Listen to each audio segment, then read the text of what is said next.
Hi friends, welcome to Pattu's veg kitchen. ಈ ದಿನ ಟೇಸ್ಟಿಯಾದ ಆರೋಗ್ಯಕರವಾದ ಕ್ರೀಮಿ ಪಾಲಕ್ ಸೂಪ್ ಮಾಡೋಣ ಬನ್ನಿ. ರೆಸ್ಟೋರೆಂಟಿಗೆ ಹೋದರೆ ನೀವು ಫಸ್ಟ್ ಆರ್ಡರ್ ಮಾಡೋದೇನು? ಸೂಪ್ ತಾನೇ.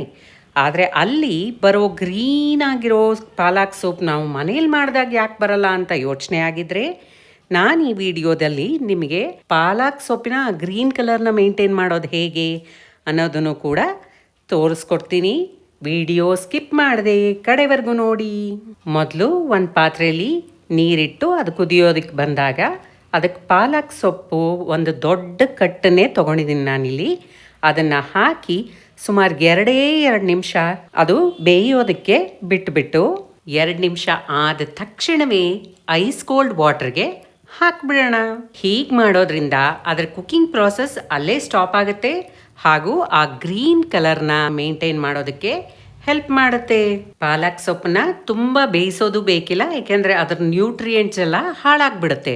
ಹಾಗಾಗಿ 2 ನಿಮಿಷ ಸಾಕು. ನಂತರ ನಾವು ಆ ಸೊಪ್ಪನ್ನು ಚೆನ್ನಾಗಿ ಸ್ಕ್ವೀಸ್ ಮಾಡಿ ನೀರೆಲ್ಲ ತೆಗೆದುಬಿಡೋಣ. ಬೇರೆ ಸೊಪ್ಪಿನ ಥರ ಈ ಪಾಲಕ್ ಸೊಪ್ಪಿನಲ್ಲಿ ಯಾವುದೇ ಫ್ಲೇವರ್ ಇರೋದಿಲ್ಲ. ಹಾಗಾಗಿ ಇದಕ್ಕೆ ಹೆಚ್ಚಾಗಿ ಬೆಳ್ಳುಳ್ಳಿ ಹಾಕ್ಕೊಂಡ್ರೆ ಸೂಪು ತುಂಬ ರುಚಿಯಾಗಿರುತ್ತೆ. ನಾವಿಲ್ಲಿ 2 ಟೇಬಲ್ ಸ್ಪೂನ್ನಷ್ಟು ಬೆಳ್ಳುಳ್ಳಿನ ಸಣ್ಣಗೆ ಹಚ್ಚಿ ಒಂದು ಬಾಣಲಿಗೆ ಎಣ್ಣೆ ಹಾಕಿ ಈ ಹಚ್ಚಿರೋ ಬೆಳ್ಳುಳ್ಳಿನೂ ಹಾಕಿ ಚೆನ್ನಾಗಿ ಗೋಲ್ಡನ್ ಬ್ರೌನ್ ಆಗೋ ತನಕ ಅದನ್ನು ರೋಸ್ಟ್ ಮಾಡ್ಕೊಳ್ಳೋಣ. ನಂತರ ನಾವು ಸ್ಕ್ವೀಸ್ ಮಾಡಿಟ್ಟಿರೋ ಅಂಥ ಪಾಲಕ್ ಸೊಪ್ಪನ್ನು ಹಾಕಿ ಈ ರೀತಿ ಮಾಡೋದ್ರಿಂದ ಪಾಲಕ್ ಸೊಪ್ಪಿನ ಹಸಿ ವಾಸನೆ ಹೋಗುತ್ತೆ. ನಂತರ ಅದಕ್ಕೆ ಉಪ್ಪು, ಪೆಪ್ಪರ್ ಪೌಡರ್ ಹಾಕಿ 1 ನಿಮಿಷ ಬಾಡಿಸ್ಕೊಳ್ಳಿ. ಈ ಬಾಡಿಸಿರೋ ಮಿಶ್ರಣನ ಒಂದು ತಟ್ಟೆಗೆ ಹಾಕಿ ಕೂಲ್ ಆಗೋದಕ್ಕೆ ಬಿಟ್ಬಿಡೋಣ.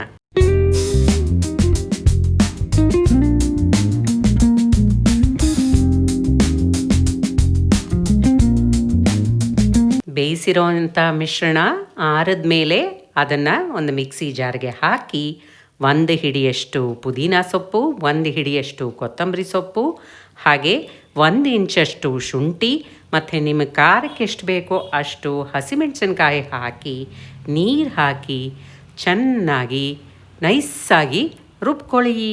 ನೋಡಿ ಎಷ್ಟು ಸ್ಮೂತಾದ ಕ್ರೀಮಿಯಾದ ಗಾರ್ಲಿಕ್ ಫ್ಲೇವರ್ಡ್ ಪಾಲಕ್ ಪ್ಯೂರಿ ಸಿದ್ಧವಾಯಿತು. ಈಗ ಒಂದು ಬಾಣಲೆಗೆ 2 ಟೇಬಲ್ ಸ್ಪೂನ್ನಷ್ಟು ಬೆಣ್ಣೆ ಹಾಕಿ ಅದು ಕರಗಿದ ಮೇಲೆ ಸುಮಾರು 1/4 ಕಪ್ನಷ್ಟು ಗೋಧಿ ಹಿಟ್ಟು ಹಾಕಿ ಅದರ ಹಸಿ ವಾಸನೆ ಹೋಗೋ ತನಕ ನಾವು ಸ್ವಲ್ಪ ಹೊತ್ತು ಹುರ್ಕೋಬೇಕಾಗುತ್ತೆ.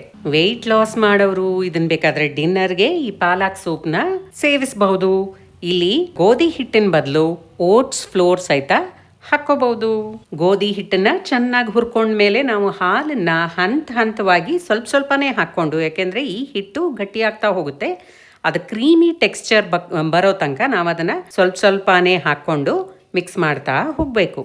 ಇಲ್ಲಿ ನಾನು ಈ ಕ್ರೀಮಿ ಟೆಕ್ಸ್ಚರ್ ಬರೋದಕ್ಕೆ ಸುಮಾರು 1/2 ಲೀಟ್ರಷ್ಟು ಹಾಲು ಬೇಕಾಯಿತು. ನಂತರ ಇದನ್ನು ಫ್ಲೇವರ್ಫುಲ್ ಮಾಡೋದಕ್ಕೆ 1 ಪಲಾವ್ ಎಲೆ, 1 ಸ್ವಲ್ಪ ಪೆಪ್ಪರ್ ಪೌಡರ್, 1 ಸ್ವಲ್ಪ ಉಪ್ಪು ಹಾಕಿ ಮಿಕ್ಸ್ ಮಾಡ್ಕೊಳ್ಳೋಣ. ಈಗ ನಾವು ಪೇಸ್ಟ್ ಮಾಡ್ಕೊಂಡಿರೋ ಅಂಥ ಪಾಲಕ್ ಪ್ಯೂರಿನ ಹಾಕ್ಕೊಳ್ಳೋಣ. ನಾವಿಲ್ಲಿ ಗೋಧಿ ಹಿಟ್ಟು ಹಾಕೋದ್ರಿಂದ ನಮ್ಮ ಪಾಲಕ್ ಸೂಪು ಸೂಪರ್ ಕ್ರೀಮಿಯಾಗಿ ಬರುತ್ತೆ. ಅದಲ್ಲದೆ ಇದು ಒದಗುತ್ತೆ ಚೆನ್ನಾಗಿ. ಸುಮಾರು ನಮ್ಮನೆಗೆ ಗೆಸ್ಟ್ಸ್ ಬಂದಾಗ ನಾನು ಈ ಸೂಪ್ ಮಾಡಿದ್ದು. ಇದು ಸುಮಾರು 10 ಜನ ಆರಾಮಕ್ಕೆ ಈ ಸೂಪು ಕುಡಿಯೋಷ್ಟು ಆಯಿತು. ಒಂದೇ ಒಂದು ಕಟ್ಟು ಪಾಲಕ್ ಸೊಪ್ಪು ಉಪಯೋಗಿಸಿರೋದು, ಆದರೆ 10 ಜನ ಒಂದೊಂದು ಬೌಲ್ ಕುಡಿಯೋಷ್ಟು ಆಯಿತು.